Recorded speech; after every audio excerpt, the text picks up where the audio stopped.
Shruti Smriti Purananam Alayam Karunalayam Namami Bhagavat Padam Shankaram Lokashankaram Shankaram Shankaracharyam Kesavam Badarayanam Sutra Bhashya Kartau Vande Bhagavantau Punah Punah Ishvaro Gururatmeti Murti Bheda Vibhagine Vyomavad Vyapta Dehaya Dakshina Murtaye Namaha Sada Shiva Samarambha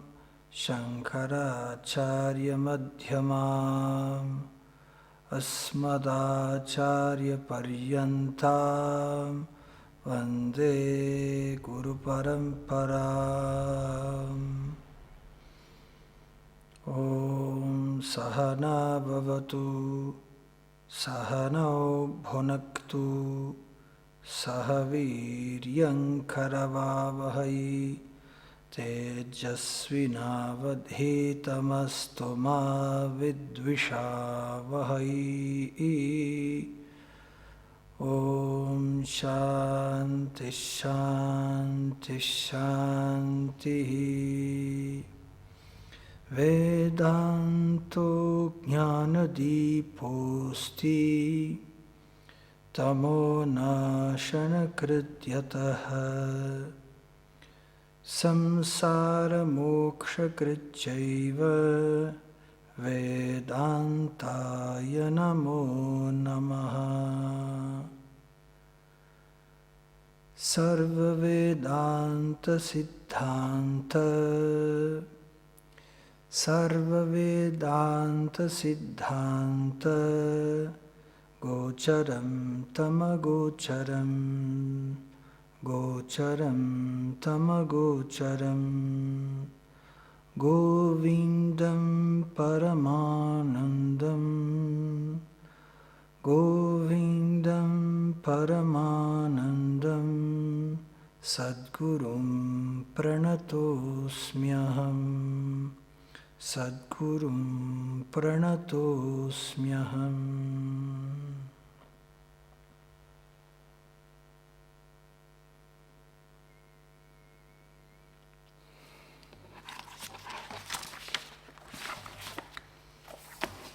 Tínhamos parado no verso número 13. Então repitam depois de mim.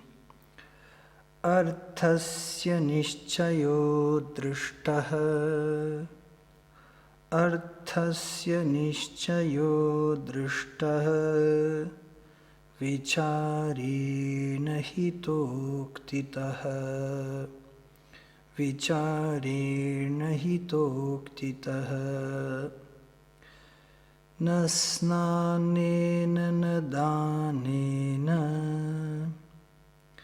Nasnanena nadanena Pranayamashatena va Pranayamashatena va.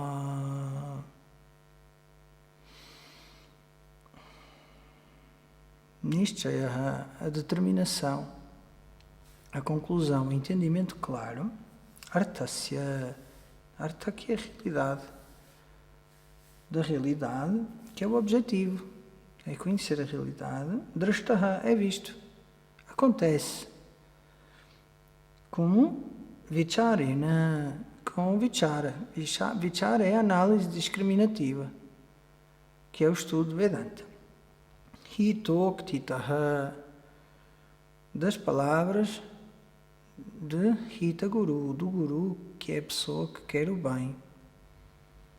Nasnanena, não por banho. Nadanena, não por doação. Aqui é plural, aqui está no singular, não pelo banho, pelos banhos, quantos forem. Nadanena, nem pelas doações. Pranayama Shatena vá, ou mesmo Shatena, com 100 pranayamas. Tá. Ok, a palavra vichara é uma palavra importante. E um dos comentadores, né, ele diz o seguinte,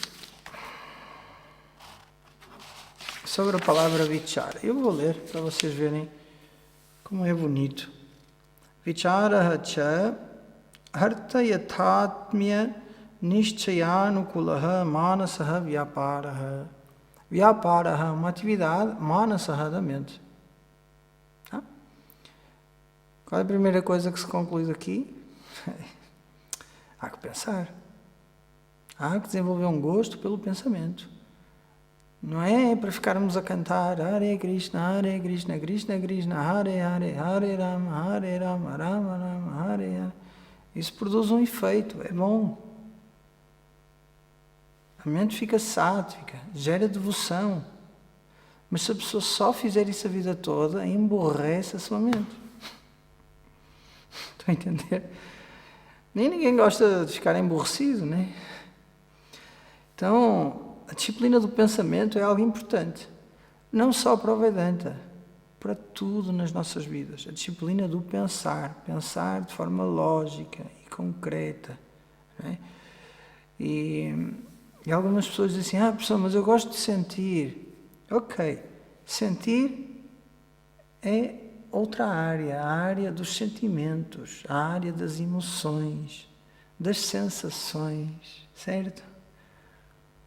É lógico que algumas pessoas dizem, por sentir, uma conclusão muito profunda acerca de alguma coisa. A pessoa, eu sinto que é assim. E o que a pessoa realmente quer dizer é que ela acredita profundamente, convictamente, que é assim, tudo bem. Isso é sentir para a pessoa. Mas o verbo sentir é diferente do verbo pensar. Não é? São coisas diferentes, não é? Assim como o verbo caminhar é diferente do verbo sentar. Pessoal, mas eu sento, e quando eu sento eu caminho para longe. Tá? A tua poesia é bonita, pronto. Escreve poemas e musica os teus poemas, tudo bem. Mas sentar é diferente de caminhar. Sentir é diferente de pensar. Bem? E ambas são boas. Uma não é melhor que a outra. São coisas diferentes. Está bem? Então, uma atividade mental anukula, que é de acordo, que segue uma linha de pensamento, nishchaya, que é de acordo com a determinação, com a visão de que yathatmya, a visão real, a visão correta, assim como é, de que artaha, daquilo que está a ser analisado, estão a ver? Seja lá o que isso for, do objeto de estudo, do objeto de análise, estão a ver? E mais, tatacha, e por conseguinte, hitokti sahakrita vicharasya eva artha pramahetutvam. Então, pramahetutvam, a causa do conhecimento, artha, daquilo, não está aí no texto, eu estou a ler o comentário, está bem? A causa do conhecimento, porquê? Porque a palavra vichara apareceu. Eu já falei muito do que é o Atma Vichara, Vedanta Vichara. Vichara é uma análise discriminativa. E agora o comentador, porque achou importante, está a definir, à luz da tradição, à luz do Sampradaya, o que é este Vichara. Porque algumas pessoas pensam assim, o Vichara eu vou para casa pensar, sozinho. Eu vou comprar uns livros na Amazon sobre o Vedanta. Vocês nem imaginam a lixeira que existe na Amazon. Hoje em dia qualquer pessoa produz um livro. Estão a entender? Nem imaginam a quantidade de coisas que existe na Amazon, traduções mal feitas, etc, etc. Não há uma entidade reguladora que faça uma seleção das coisas. Então qualquer pessoa escreve um livro hoje em dia, né? E está tudo bem, as pessoas têm direito a expressar-se e tudo mais, mas por causa dessa liberdade da expressão e da facilidade que há em as pessoas editarem os seus livros, não há, como se chama, accuracy, não há precisão nas coisas. É aquilo que o Swami Dayananda chamava pajama thinking. não fui eu que cunhei essa palavra, foi nosso querido mestre Swami Dayananda. Pijama thinking, pensamento de pijama. Qual era a lógica dele? É porque o pijama é largo. Não é? O pijama que a pessoa usa para dormir não é tão largo, cabem lá 2 ou 3 para dormir. Tá? Não há precisão, é largo o pensamento. Pode ser isto, pode ser aquilo, está bem, pronto. Não há uma disciplina do pensamento, à luz da lógica. Se é ilógico, não serve, certo? O argumento não serve, se é ilógico. Então, não é? Esse pensamento fit, não é? Hoje em dia há as calças fit, não é? Como se chama? Calças justas, não é? Fit. Há normal e fit. Não sei se nas lojas já viram isso, não é? Fitwear, que significa que a calça é justinha. Agora os tecidos até são mais elásticos. Fit, é justo, não é? Camisa fit, não é? Então, não levem a coisa para a moda, tá? O Vedanti não tem que se vestir com roupa fit, não é? O Vedanti é o aluno que estuda Vedanta, não veste-se como quiser, tá? O pensamento tem que ser justo, estão a entender? Temos que tomar o gosto pelo pensamento, tá? Porque o Vedanta tem muito filosofia também, apesar de não ser uma filosofia, tem muito essa vamos dizer assim, essa veia filosófica está lá no Vedanta, não é? Ok. E então, a causa de ser o conhecimento de alguma coisa é vicharaha, o análise sahakrita, feita juntamente, sahakrita, com hitoktihi, com o ensinamento do professor. Vamos ver? Era aqui que eu queria chegar. Então, o vichara é uma atividade que o aluno faz acompanhado com o professor, não é sozinho, não é? A pessoa vou ler uns livros. Não é? Já me disseram assim, eu já estudei a Bhagavad Gita.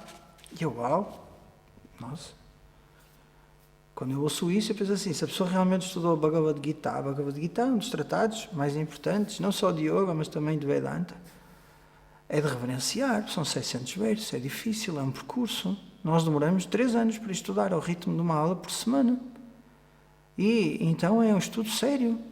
E quando eu ouço isso, parabéns, sim senhor, é uma coisa que demora, não é fácil. E eu pergunto, com quem é que estudaste? Não é? Na minha inocência. Não é? E, eu li os versos. Eu nem sei se isso é uma facada no meu coração, se isso é um murro na cara. Eu fico na dúvida. Eu li os versos. Ok, ler os versos é diferente de estudar a Gita, são coisas diferentes. Estão a entender? Ler os Lusíadas é diferente de estudar os Lusíadas. São coisas diferentes. Pessoa, mas os Lusíadas e a Gita são a mesma coisa? Não vamos comparar, só dei um exemplo. Está bem, os Lusíadas são ficção. É uma epopeia, não é? Ok.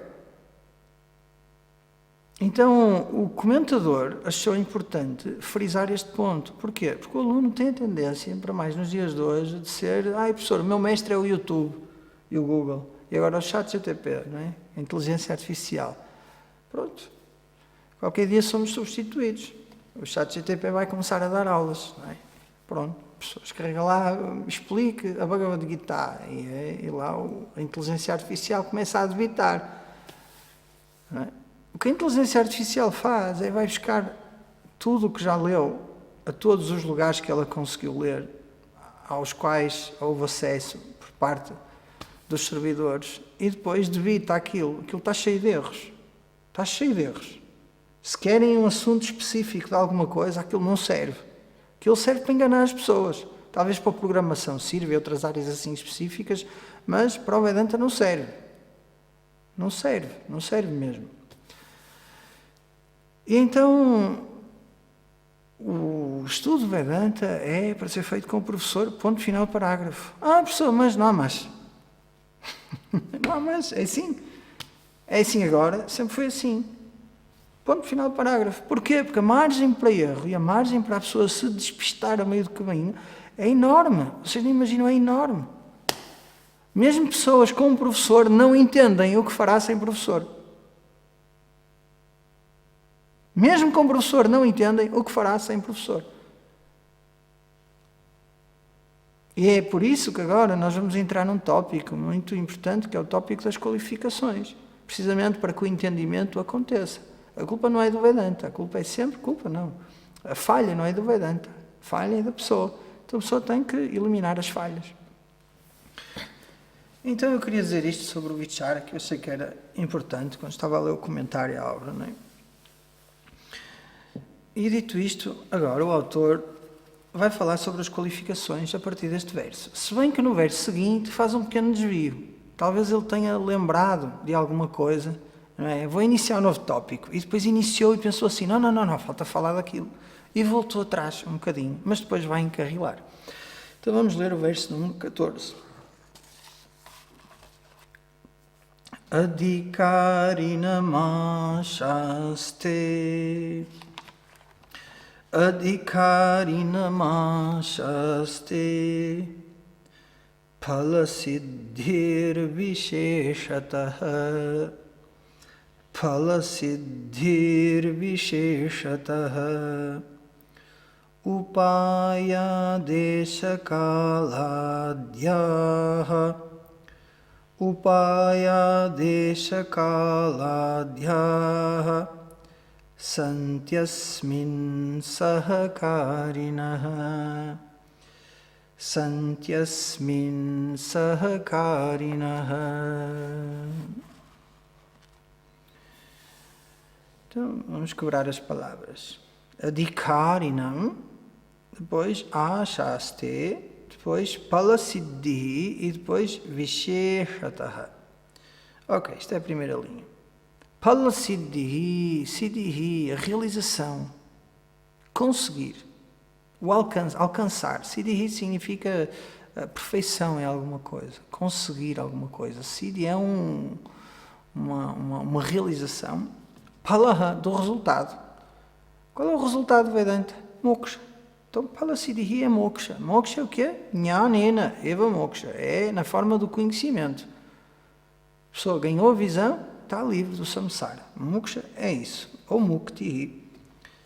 Então, moksha, ou Phalasiddhi, alcançar o resultado, ou sucesso, eu traduzi como sucesso. Sucesso é uma boa tradução. Ashaste, depende. Está a ver? Depende. Moksha depende. Visheshataha, principalmente, especificamente, especialmente.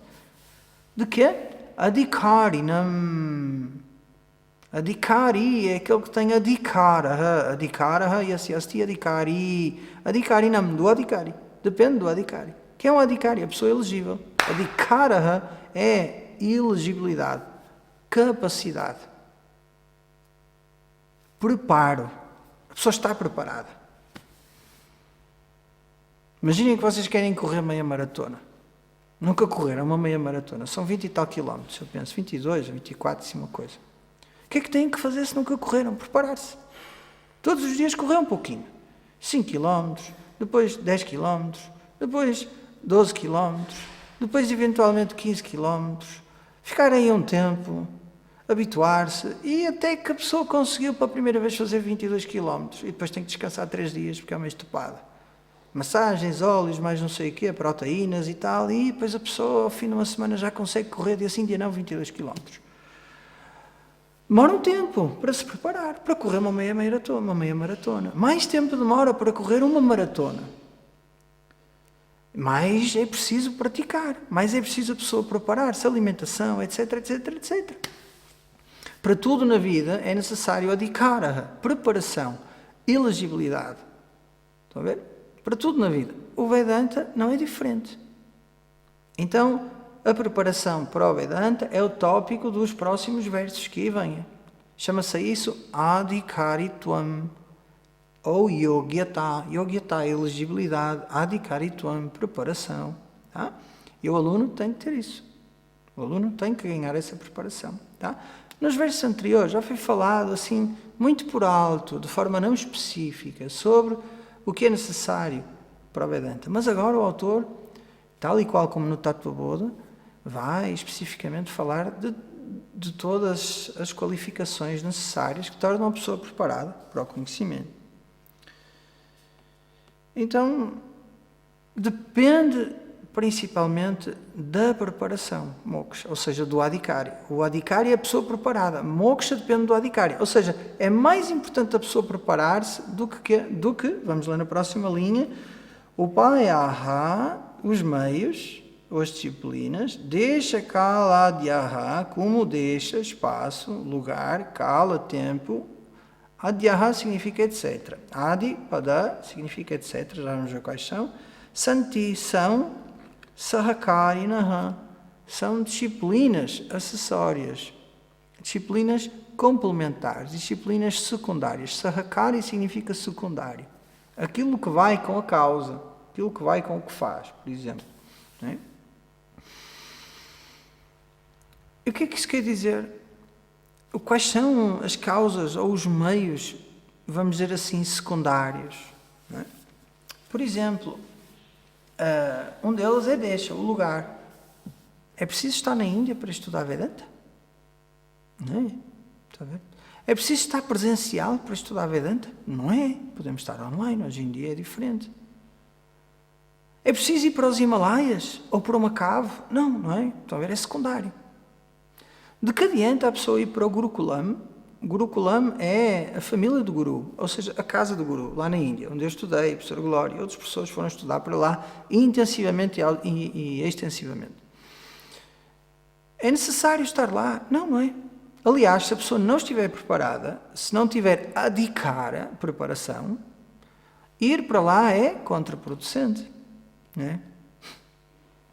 Porque a pessoa vai para lá e vai pensar em tudo menos no que tem que fazer lá, que é estudar. Né? E todas as práticas espirituais, etc. Estão a ver?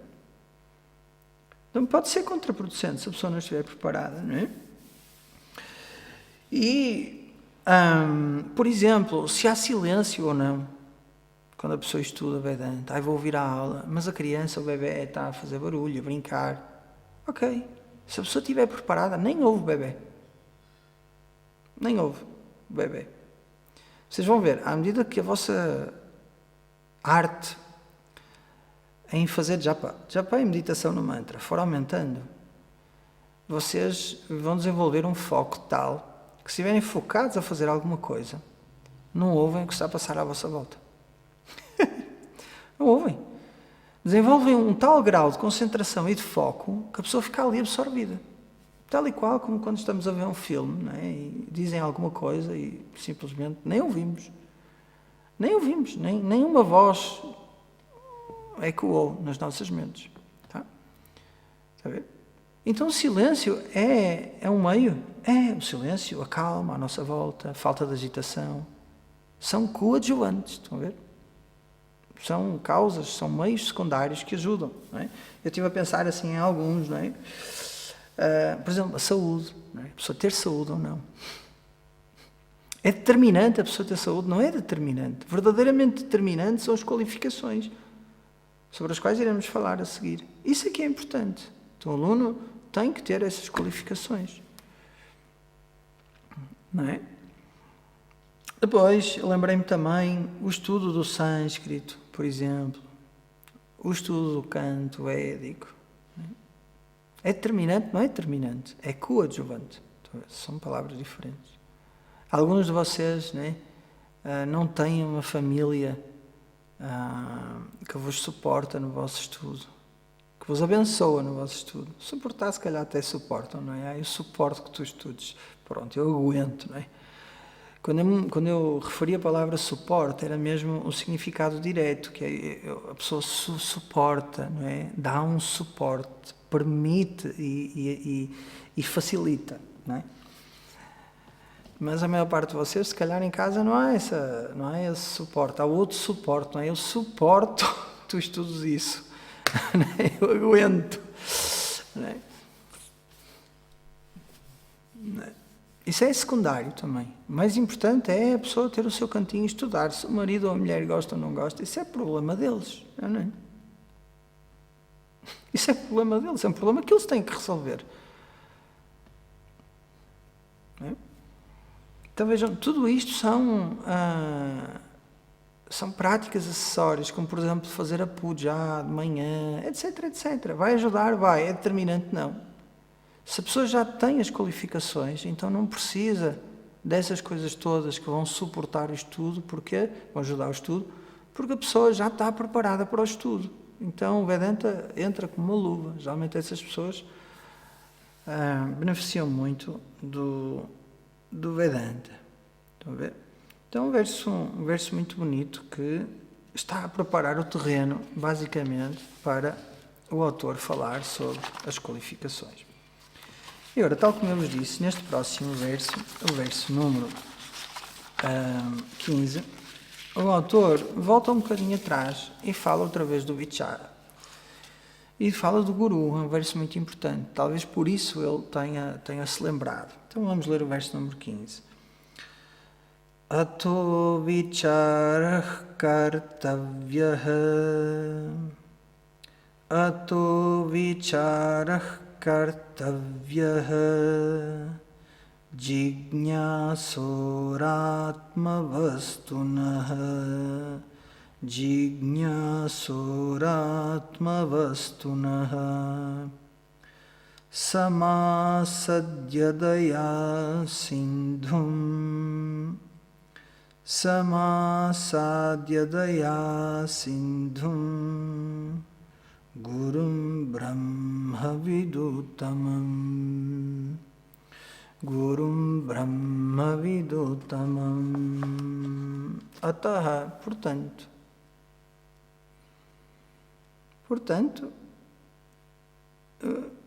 para nós dizermos portanto, tem que haver alguma coisa que justifique esse portanto que esteja antes, não é?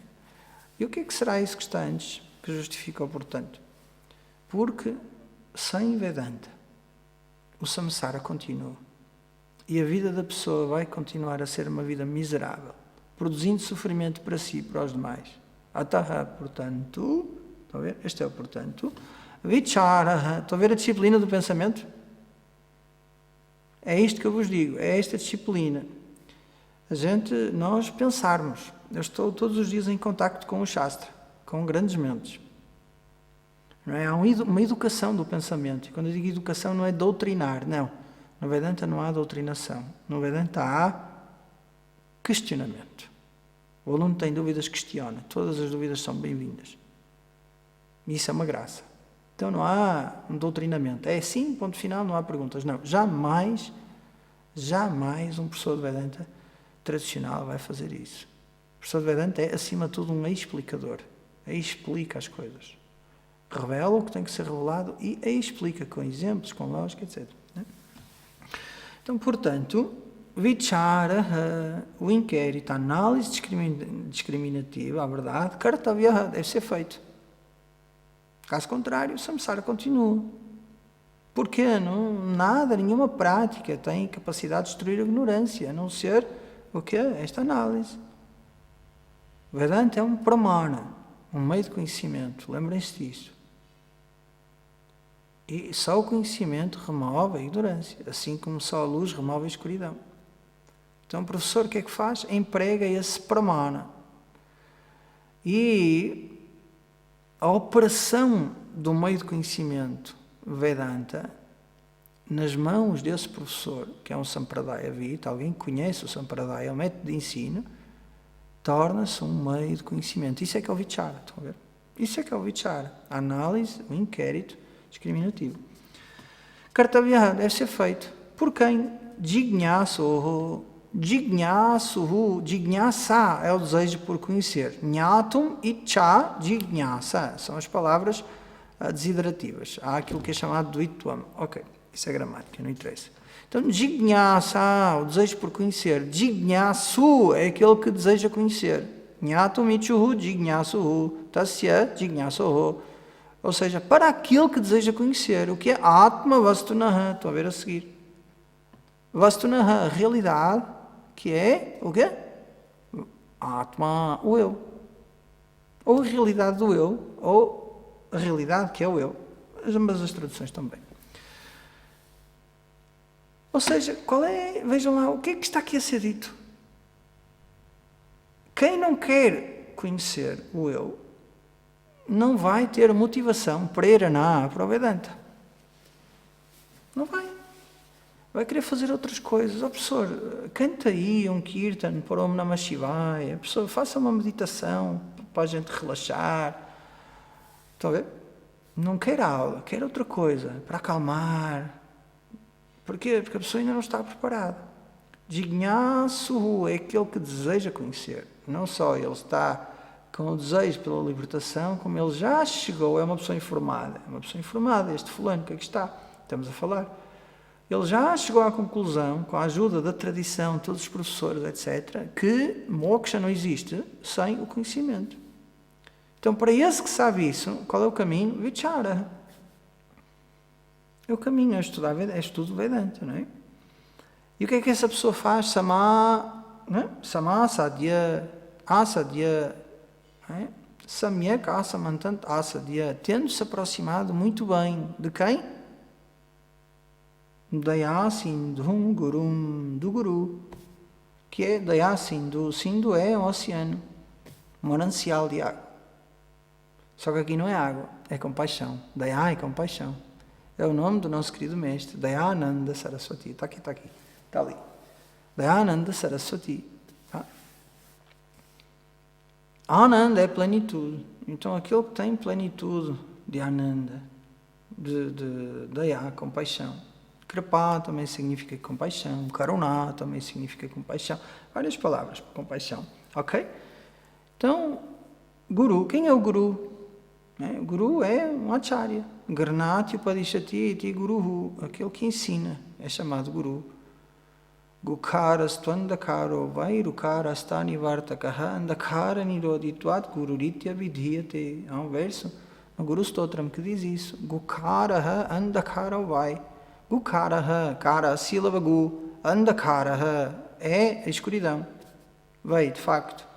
Rukaraha, sílaba ru. Rukaro.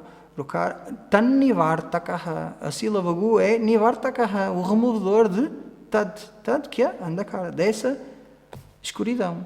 Estão a ver? Gu representa a escuridão, ru representa quem remove a escuridão. Estão a ver?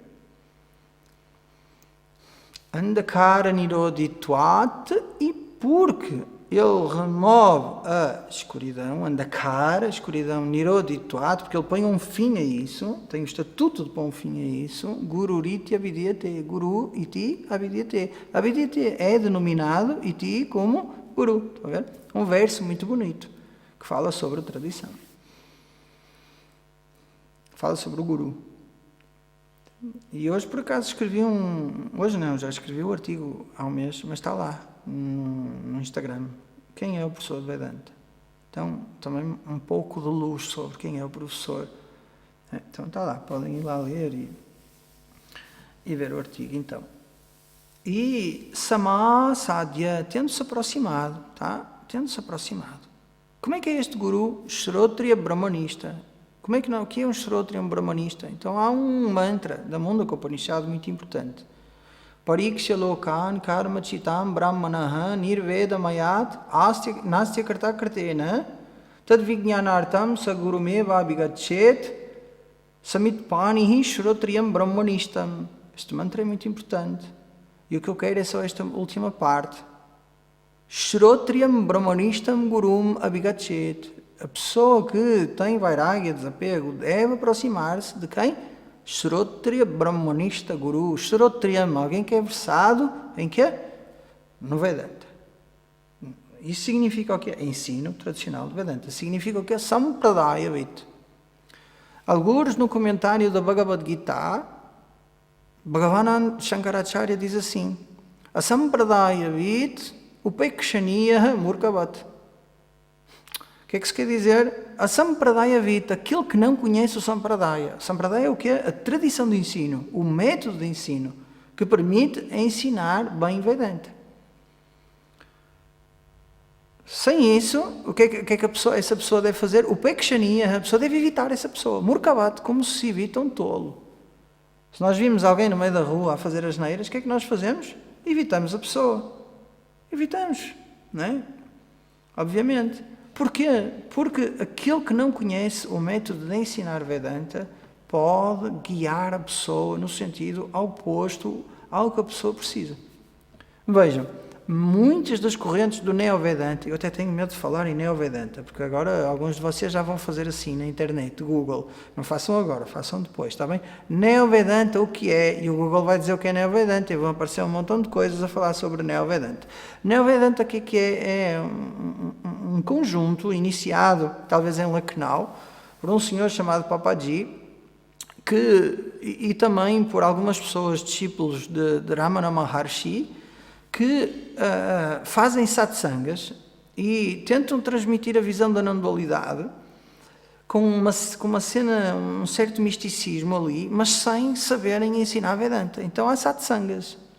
E uma das coisas muito comuns, eu sei porque eu já fui, umas coisas muito comuns desses satsangas é a pessoa que está a dar o satsanga dizer assim: tu já és o absoluto, não precisas de fazer nada. Abandona tudo e dedica-te só à meditação desse absoluto. Estão a ver?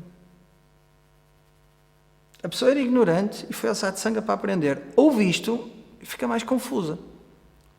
Fica mais confusa. Porquê? Porque o Vedanta é um estudo progressivo. Estão a ver? Onde o professor sabe exatamente todos os passos. Sabe as estações todas e apiadeiros. Tá? Não é um alfa, o comboio. O alfa pendular é um comboio que existe em Portugal, que nas curvas ele inclina-se, ele vai, só para em 2 ou 3 sítios, entre as 2 principais cidades, que é Porto e Lisboa. Ele também vai para o Algarve, que é lá no sul. Não, e nós temos como é que se chama? O Intercidades. E depois ainda há o regional, o comboio regional. O comboio regional é aquele que anda para aí a 30 e para em todas as estações. Então o Vedanta é assim, é um comboio regional, não é alfa. Demora, temos que parar em todas as estações e ver o que é que está lá para ser visto. Quem quer ir rápido não vai perder muita coisa. Hoje tinha uma aluna para entrar para o curso de aprofundamento que nunca estudou Vedanta. Não vai entrar, obviamente. Não está preparada, não vai entrar. Porquê? Tem umas estações ainda onde ela tem que ir. Tem que parar nessas estações todas, né? E ver o que lá está, e interagir com as pessoas que vão lá estar, e viver o que tem para ser vivido nessas estações. Né? E está tudo bem, só lhe vai fazer bem a ela, né? E então, Shrotriya, versado no Vedanta, ou seja, Sampradaya Vita, alguém que conhece o Sampradaya. Significa isso que estudou o Bhashya, basicamente, e consegue ver a Tika, etc, etc. Bhashya é o comentário às Upanishads e outros textos. E Brahmanista é aquele que está sem esforço, apreciando a realidade que é o eu, o ser infinito. Sem esforço a pessoa permanece na observação, ou na apreciação íntima daquilo que é. Isso é chamado um brahmanista. Até lá a pessoa vai precisar de meditar e de assimilar o conhecimento. Estão a ver? O resultado efetivo da assimilação do conhecimento do Vedanta é chamado brahmanista. E aquele que tem esse resultado é brahmanista. Então, qual é o melhor guru? Brahmanista, aquele que permanece na visão, e aquele que é Shrotriya, versado. Estão a ver? Porque, como ele é Shrotriya, ele sabe as práticas acessórias, vai dar um montão de coisas que o aluno vai precisar de fazer e que vão ajudá-lo. E, como ele é brahmanista, as palavras dele vão transmitir a visão com uma facilidade imensa. Porquê? Porque ele vive a visão, ele respira a visão. Na mente dele só existe essa visão. Então, contactar com essa pessoa e aprender com ela é o caminho direto para a visão acontecer. Estão a ver? Então, quem é este? Ele é Brahmavit. Brahmavit iti Brahmavit, aquele que conhece Brahma. Ou seja, conhece o eu como Brahman. Brahman é uma palavra que significa o absoluto. Aquele que é infinitamente vasto é chamado Brahman. Tá? E ele é o Tamam, o melhor guru. Porquê? Porque é o melhor guru. Tá? Qual é o outro melhor guru a seguir? É alguém que não é brahmanista, ou seja, que sabe do que é que as Upanishads falam, mas ainda não assimilou totalmente o conhecimento. Ainda não se vê a ele totalmente como o Brahman. Ainda precisa de trabalhar mais sobre o assunto. Mas ele é um Kshatriya, ou seja, ele já estudou tudo. Mas por algum motivo ainda não está firme nele o conhecimento. Então esse é o segundo melhor. Qual é o terceiro melhor? Só Brahmanista, que é o místico. O místico tem a visão. Talvez noutras vidas ele tenha feito já as suas práticas exaustivamente e agora nesta vida ele só veio cá para apreciar a visão. São chamados os génios, tal como era Ramana Maharshi e outros. Tá? Só que essas pessoas não sabem ensinar. Vocês vejam, Ramana Maharshi permaneceu em silêncio durante muito tempo. Vocês sabem a história dele, mas ele permaneceu em Maunam durante muito tempo. Tá? Foi um grande sábio. E depois ele quis escutar as escrituras para encontrar uma forma de comunicar o que ele estava. Então havia algumas pessoas que viam que ele era uma pessoa santa, um sábio, e como um deles era Ganapati Muni, então há vários, e eles recitavam as Upanishads para ele, falavam das Upanishads. E então ele apreciou que aquilo que as Upanishads diziam era o que ele estava a ver. Né? Tá? E temos de ter cuidado, porque os místicos, eles inspiram as pessoas. Tá? Mas a experiência do místico é dele. Ele não vai conseguir passar essa experiência a outra pessoa, que é a experiência de vida dele. Estão a ver? Não vai. Então, cada um tem que encontrar, fruto do seu conhecimento, a sua experiência mística. Estão a ver? Então, agora há um muito popular na internet, que é o Sadhguru. De certeza que já ouviram falar de Sadhguru. Ele está... A internet está inundada com as coisas dele. Ele tem um marketing diabólico, quer divulgar o yoga por todo o mundo. E ainda bem, ele que divulga o yoga. Mas ele é um místico. Ele é um místico. Ele não tem a arte de ensinar Vedanta. Estão a ver? Não tem. Fala sobre a vida, diz coisas polémicas, mas a arte de ensinar Vedanta não tem. Vocês peguem no Swami Dayananda e peguem no Sadhguru, têm os dois uma certa santidade. Mas um comunica Vedanta e o outro não comunica Vedanta. São diferentes, estão a ver? Um é Kshatriya e Brahmanista. E eu, obviamente, dou o voto de confiança ao Sadhguru, e o Sadhguru é só Brahmanista, não é Kshatriya. Estão a ver o que eu estou a dizer? Então, dois exemplos assim, marcantes, não é? Qual é o melhor para ensinar? Kshatriya, Brahmanista. O segundo melhor, Kshatriya. O terceiro melhor, Brahmanista. Estão a ver? E, obviamente, quem não é nenhum dos dois, não é?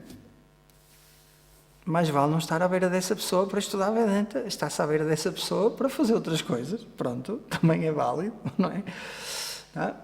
Então, agora a palavra Dayasindhum. Dayasindhum é uma palavra muito bonita, não é? Mas porquê que ele é um oceano de compaixão, não é? Akasmat, sem razão nenhuma. Sem razão nenhuma. Uma das, vamos dizer assim, uma das virtudes que aflora no momento tranquilo é compaixão. Naturalmente, porque a pessoa está tranquila. E o samsara é a cessação da aflição. Quando a aflição cessa, a tranquilidade que sempre lá esteve é apreciada intimamente e naturalmente nessa pessoa tranquila a compaixão aflora. Então, sem razão nenhuma, ele é um oceano de compaixão. E em que é que se expressa a compaixão desse satcharya, desse guru? Através do ensino. Através do ensino. Então, o que é que o aluno tem que fazer? Bhagavad Gita responde: Tad vidi pranipatena pariprashnena sevaya upadekshanti te jnanam jnaninas tattvadarshinaha. Tá? Tad vidi, fica a saber. Tad, isso, Arjuna. Pariprashnena, pela pergunta certa. Não é? Tadviti pranipatena, através do namaskara, pariprashnena, seva yacha, e através do seva. Não. Como é que se invoca a compaixão no Guru? A Gita diz, namaskara. Namaskara é um símbolo de humildade. não é um símbolo de subserviência, não é um símbolo de ser escravo, não é um símbolo de não ter autonomia de pensamento, não, é um símbolo de humildade e prontidão para aprender. Quando forem à Índia comigo, vão ver, eu vou fazer uma namaskara aos meus mestres e aos swamis que lá estão. Sim, humildade. É tão bonito quando o conhecimento está junto com a humildade, não é? Tão bonito quando os dois andam juntos, não é? Há sempre espaço para aprender mais quando a pessoa é humilde e tornar-se mais sábia, não é? Então, a sabedoria que vem com humildade é uma sabedoria mais verdadeira, não é? Ok? Então, namaskara. É isso que quer dizer a primeira parte. Depois, pariprashnena. Prashna. Perguntas. Perguntar ao professor. Só ensino. Quero saber isto. Fala-me disto. O que é que isto significa? Pariprashnena. E seva, através do seva. Seva é ajudar o professor no que for preciso. É o Paulo que está a dizer para que haja conveniência para o meu lado? Não. Isto é o que a tradição diz. Porquê? Porque a relação aluno-professor é uma relação muito sagrada. E estes 3 aspectos do aluno tornam a relação sagrada e invocam essa sacralidade no professor que responde compassivamente. Humildade, perguntas certas e um desejo de ajudar, uma prontidão para ajudar no que for preciso, estou a ver? E se assim for, o que é que acontece? Esses gurus, Gnaninaha, Tattvadarshinaha, essas pessoas que veem a realidade, o poder que irão-te ensinar Jnanam, esse conhecimento. Simples. O ensino é um ato de compaixão por parte do professor. Entendam bem isto. Porque na visão dele está tudo bem, ninguém tem nenhum problema. O samsara existe na cabeça dos alunos. Para o professor não existe samsara, só existe Brahman. O mundo é mithya, o mundo é uma ilusão. Então, verdadeiramente não existe samsara. Ora, o aluno não tem essa visão. E está dentro do samsara, está a sofrer muito. A família, os filhos, etc. É tudo muito difícil. É um desafio tremendo. Então, o que é que o professor faz? O professor desce, entre aspas, e dança com o aluno. Baixa, entre aspas, ao nível do aluno. Encontram o aluno onde ele está. Isso é um ato de compaixão. Sim, há sofrimento.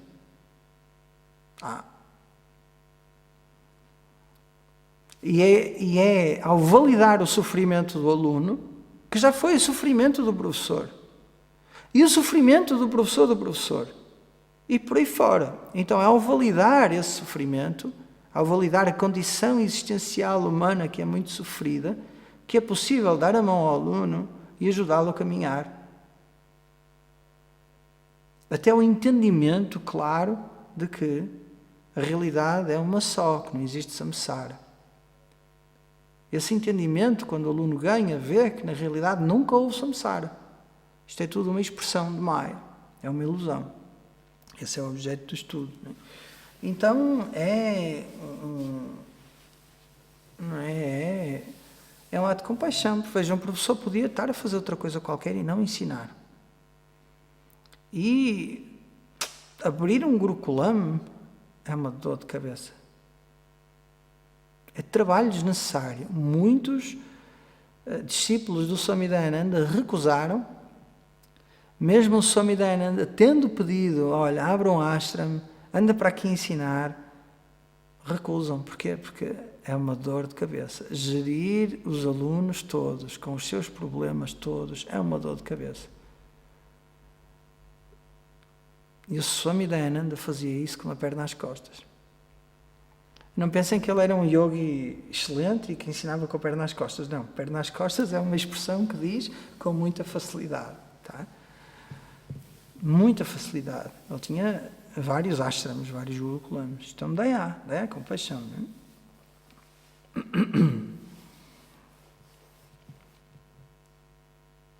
é? É isso. Ok. E agora então entramos propriamente no tópico que é Adhikaritvam, o tópico das qualificações. E neste verso número 16, o autor vai falar assim de algumas qualificações gerais, que são muito importantes também, e que é bom que o aluno as tenha. Então vamos ler. Medhavi Purusho Vidwan. Medhavi Purusho Vidwan. Uha Poha Vichakshanaha. Uha Poha Vichakshanaha. Adhikaryatma Vidyayam.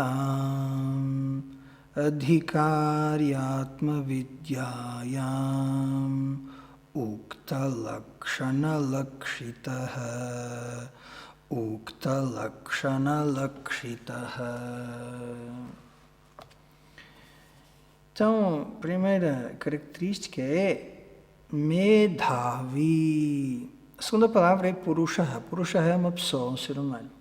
Então, esse ser humano, como é que deve ser? Medhavi. Medha é inteligência e memória. Medhavi é aquele que tem essa inteligência e essa memória. Estão a ver? Assim como yogi é aquele que tem yoga, tá? Medhavi é aquele que tem medha, tá? Então, Shrutra Grantharta Grahana Dharana Shakti Medha. O que é que isto quer dizer? Vejam a definição em sânscrito do dicionário, como é bonito. Medha é Shakti, uma capacidade. Uma capacidade de quê? Grahana, entender, captar, agarrar. E dharana, ficar com isso, segurar. Agarrar, entender e ficar com isso, ou seja, reter na memória. O que é? Shruta, aquilo que foi ouvido, Shrutharta, aquilo que foi ouvido, e Grantharta, aquilo que está no livro. Então, a capacidade de entender e reter aquilo que foi ouvido e estudado nos livros é chamada de Medha Shakti. E é por isso que dentro da nossa tradição nós temos, como o Medha Shakti é muito importante, essa capacidade de compreensão e retenção, ou seja, ter inteligência e poder de memória, dentro da nossa tradição existem preces específicas para isso. Está a ver? Existe o Medha Suktam, existe um mantra, este Chandasam Rishabho Vishwarupa Chandobhyo Yamritaat Sambhavuva O Medha Devi Jushamana Naga Ad Vishwachi Bhadra Samanasyamana. Preces específicas para quê? Para Medha. Por quê? Porque Vedanta é extenso. Não é? E entre cada aula, que demora uma semana, o aluno já não se lembra do que é que foi dito há uma semana atrás, já passaram muitas horas. Então, qual era o tópico? Onde é que o professor parou? O que é que o professor está a ensinar? Não é? Então é preciso ter essa capacidade de interconectar todos os tópicos. Então lembro-me agora de uma definição que o Swami Dayananda tinha de Medha. É a capacidade de ter na cabeça o tópico inteiro e de ver como os vários aspectos desse tópico se correlacionam entre si. Estão a ver? Então o que é que a pessoa tem que fazer? A pessoa tem que fechar os olhos e pensar. Então a Vedanta é para pensar. Tão bonito, não é? Tão bonito, não é? Então, Medha, super importante, não é? E repare, alguns de vocês, provavelmente na escola, eram mais de decorar, talvez menos, não é? E algumas disciplinas são mesmo de decorar, sei lá, anatomia. A anatomia é decorar, não é? Quais os componentes de decoração? Ventrículo direito, aurículo direito, ventrículo esquerdo, artéria aorta, válvula, não sei o que é. Aquilo é para decorar, não tem muito a compreender, não é? É para decorar. Não é? Os ossos todos do corpo humano é para decorar. São, não sei quantos ossos são, mas são muitos. É para decorar. Certo? Não tem muito a compreender. Os alunos que gostam de decorar adoram anatomia. Vamos decorar. Então eles vão para casa amarrar aquilo tudo. Ok. Há outras pessoas que gostam de compreender. Quem é que gosta mais de compreender aqui? Gostam mais de compreender. Quando chega o momento de decorar, não é? Nasce assim uma irritaçãozinha, eu não é? Eu não quero decorar, isto é um esforço sobre-humano. Ok, então fica aqui uma dica importantíssima para todos nós. Abracem a memória. Sabem porquê? Porque a memória complementa a inteligência. Estão a ver? E ambas são necessárias para a sabedoria. Então lembrem-se disso. É preciso memorizar. Ok, vamos respirar fundo e passar 5 minutos aqui a memorizar isto. Só 5 minutos. 5 minutos todos os dias, ao fim de 7 dias já há 35 minutos. É bom, não é? Então essa disciplina, lembrem-se, dentro da tradição védica, memorizar era uma coisa de extremo valor. Os Vedas chegaram a nós até hoje porque houve pessoas que os memorizaram sem saberem o que estava lá escrito. Primeiro memorizam as crianças, depois entendem. Cá no Ocidente é o oposto. Primeiro eu quero entender, depois eu decido se vou decorar. Além do mais, hoje está tudo nos telemóveis, né? Está tudo lá nos celulares, como dizem os brasileiros, está no celular. Cá é telemóvel em Portugal. Quando vierem em Portugal não é celular, é telemóvel. Tá? Telemóvel. Lá no Brasil é celular. Cá é autocarro. Autocarro e ônibus. Autocarro. Ônibus. Cá é comboio. Comboio é trem no Brasil. Cá é equipa de futebol. Aí é o time, né? O meu time. É o time de futebol, tá? Ok. Então,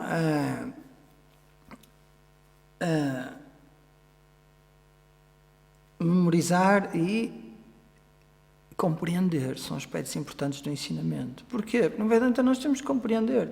Enquanto não houver um entendimento, o Vedanta não funcionou. Tu és o todo. Se a pessoa não entende que é o todo, continua no samsara. Está a ver? Então tem que haver um entendimento do ensinamento do Vedanta. Então, Medhavi, a pessoa tem que ter essa inteligência e capacidade de memorizar. Tá? A pessoa, mas eu não gosto de memorizar. Ok, não memorizes, está tudo bem. Ouve a mesma aula 2 vezes, 3. Tira apontamentos. Primeira aula ouve, segunda aula tira apontamentos. Lê os apontamentos. Toda a gente tem capacidade de memorizar. Tá? Toda a gente tem capacidade de memorizar. Todos nós memorizamos, e ainda hoje está bem fresco na nossa memória, as coisas ruins que nos disseram. Só disseram uma vez. Ficou cá registado, nunca mais saiu, certo? Então, memória não falta a ninguém. Entendam bem isto, não falta memória a ninguém. Agora, o problema da memória é que a memória é seletiva. Estão a ver? No momento em que eu digo assim, que seca, vou ter que decorar isto, a memória pensa assim, este fulano não quer isto, não vamos perder tempo com isto. E não memoriza. Se houver amor, paixão, a coisa fica memorizada. Se não é a primeira, é a segunda. Se não é a segunda, é a terceira. Então a gente tem que esquecer 3 vezes alguma coisa para se lembrar dessa coisa a 4ª vez. Como é que era? Vai lá ver. Como é que era? Esqueci a 2ª vez. Vai lá ver. Como é que era? Esqueceu a 3ª vez. Foi lá ver. Essa 3ª vez que a pessoa esqueceu e foi ver, a 4ª a pessoa geralmente já lembra. Todos nós somos assim. Ok? E o resto fica para a próxima. Om Purnamadav Purnamidam Purnat Purnamudachyate Purnasya Purnamadaya Purnameva Vashishyate. Om Shanti Shanti Shanti. Harihi Om Shri Gurubhyo Namaha. Harihi Om.